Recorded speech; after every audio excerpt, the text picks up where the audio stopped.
30শে জানুয়ারি 1948 সালে যে মানুষটি অহিংসার পথে ভারতকে স্বাধীনতা এনে দিয়েছিলেন, তাকে কেন নিজেরই এক দেশবাসীর হাতে প্রাণ দিতে হলো?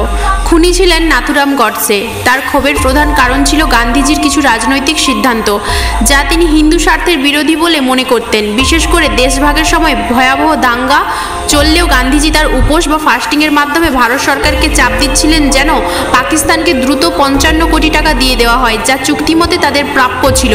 গডসে এবং তার মতো চরমপন্থী হিন্দু জাতীয়তাবাদীরা বিশ্বাস করত গান্ধীজি বারবার মুসলমানদের পক্ষ নিচ্ছেন এবং হিন্দুদের সুরক্ষা নিশ্চিত করতে ব্যর্থ হচ্ছেন।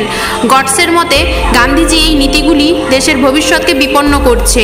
তাই এই রাজনৈতিক ভুলের সমাপ্তি ঘটাতে নাথুরাম গডসে জনসমক্ষেই প্রার্থনা সভায় গান্ধীজিকে গুলি করেন। গান্ধীজির মৃত্যু ছিল চরম সহিষ্ণুতা এবং সাম্প্রদায়িক সম্প্রীতির জন্য সংগ্রামের এক বিয়োগান্তক পরিণতি। ইতিহাস থেকে শিক্ষা নিন, সহিষ্ণুতার আদর্শের মূল কতখানি হতে পারে। টাইম হোলের পরবর্তী ঐতিহাসিক বিশ্লেষণ জানতে এখনই সাবস্ক্রাইব করুন।